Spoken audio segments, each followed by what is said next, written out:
So this past week we picked up a trailer that is going to be used for our sheep and for a new addition to the farm here, and I had the pleasure of interviewing its previous owner, Mr. Billy Orr. Now what is unique about this trailer is that this trailer was bought in 1972 by Mr. Orr, and he was the only owner, and he has a really unique story, and I had the opportunity to interview him, and I am hoping to share that experience here with you now.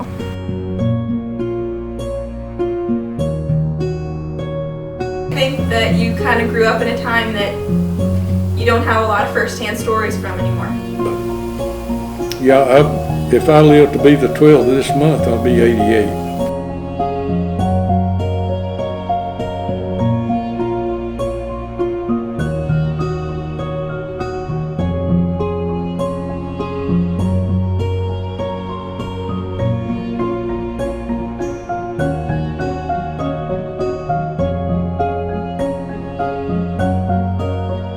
I was born here in Hopkins County, and out Gafford Chapel.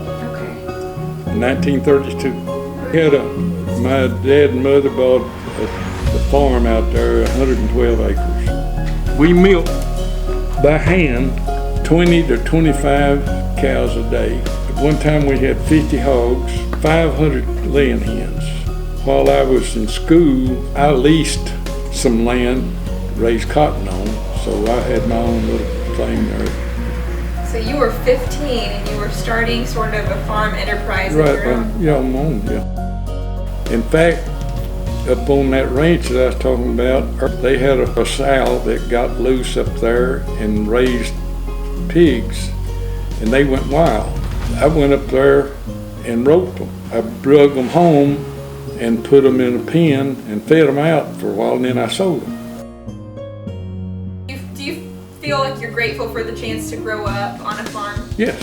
What do you think it taught you growing up? How to work.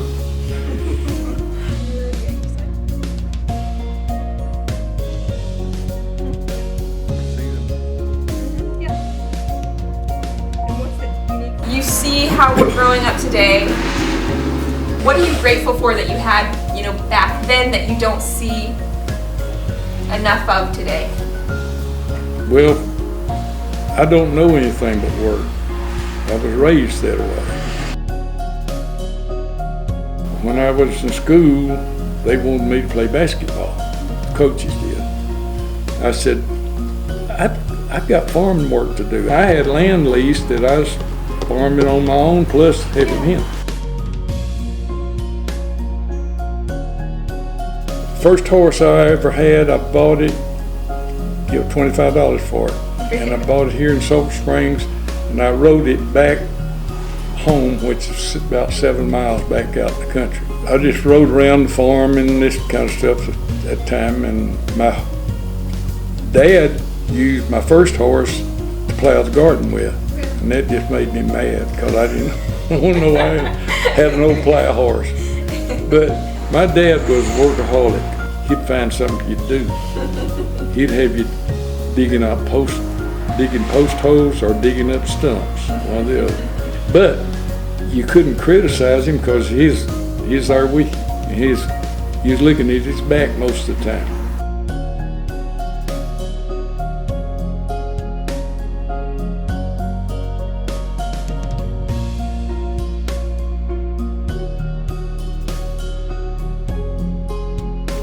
My dad and I was fixed to put in a grade A dairy, and then I got called to the Army.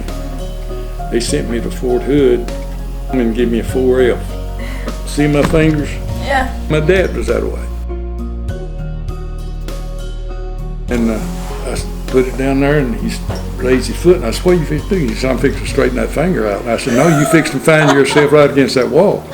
I said, you can do whatever you want to, but you're not going to put the foot on it. I said, it won't straighten. So anyway, I graduated in 1952 at Sulphur Springs High School. I graduated on Friday night, and I drove to Dallas and went to work at a service station. I went to work the next morning at 6 o'clock. I worked 12 hours one day, 18 hours the next at the station, and I made $40 a week.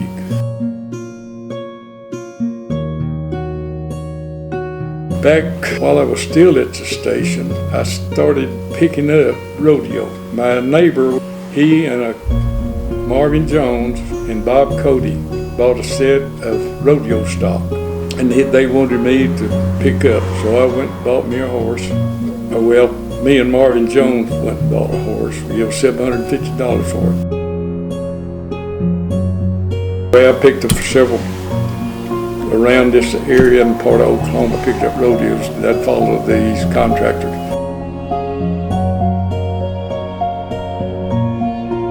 Years ago, I had a one-horse trailer, and then when I started rodeoing, I had needed 2 horses. So that's when you got that one? That's when I bought that one. Now, picking up for Mike Preble out here on 4th of July rodeo, and he'd hire you from one year to next. When I'd ride out of the arena on the last night of the rodeo, he'd slap me on the shaft and say, "See you next year." He got sick, and he said, "I'm come out here to tell you, so I'm not going to use you for a pickup man next year." He said, "I got something else I want you to do." And he said, "I want you to take my place." He said, "25% of the rodeo is yours."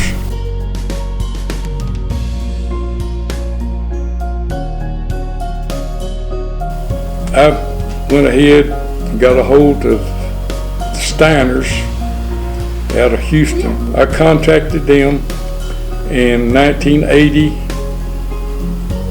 and we put on a rodeo. And then I put on another in 81.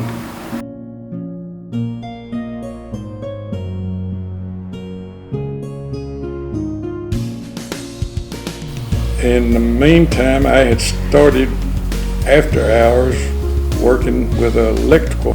I went to work for Banks Company, working 40 hours a week down there for them.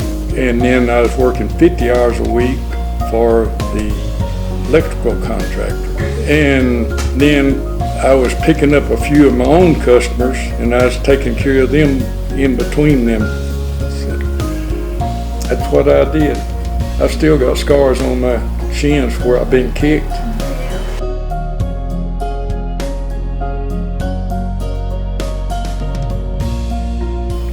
My horse didn't slow down. So he jumped, but he hung that wire, throwed a half hitch around his leg, and we tore down the fence. I ended up in the other side of the road, and that's when that broke. That arm, that bone sticking out back here. I went to get my horse out of the fence. I reached down like that and was aiming to run this, and this arm just flopped around and went behind me. So I said, "Well, that ain't good." So I got like that, and then I saw that bone sticking back. Yeah, I was in the hospital 30 days.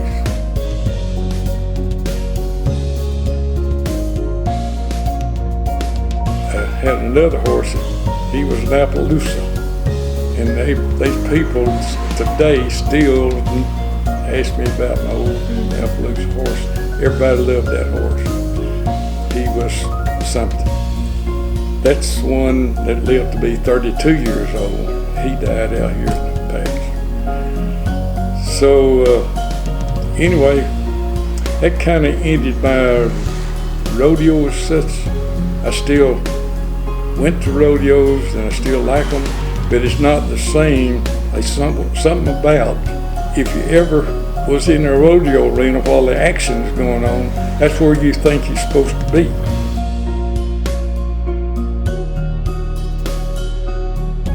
In 1957, I bought a 57 Pontiac.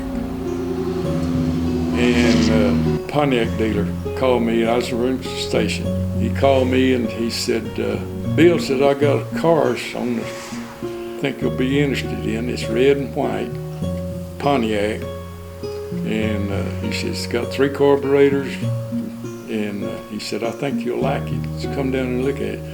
So I took off down there, and he was just pulling it off the truck. And I got in it and tried it out. I drove out Main Street and saw a guy, I think it was George Goodson. He had a 55 Chevrolet that had outrun everything around here. So I told him, I said, they trying to sell me this car, I want to try it out. Let's go out here on Highway 19 and on drag race. You know. We went out there and I raced him and I outrun him bad. So I went back and bought it. I give $1,840 for a brand new Pontiac. It never has been outrun.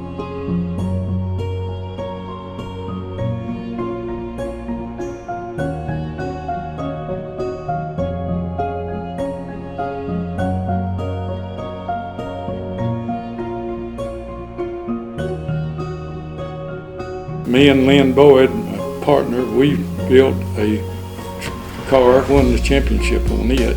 I turned over one night, turned it upside down, and it landed on the top. Then we turned it back over and I checked the oil, refilled it and everything, and then went for the feature. I won the feature after I turned it over that night.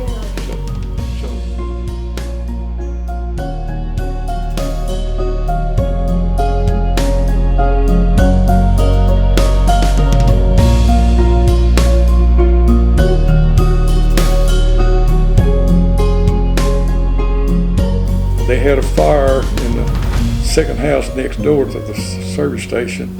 The next morning they had that fire, they come down there and approached me to get in the volunteer fire department. And I spent 22 years in the volunteer fire department.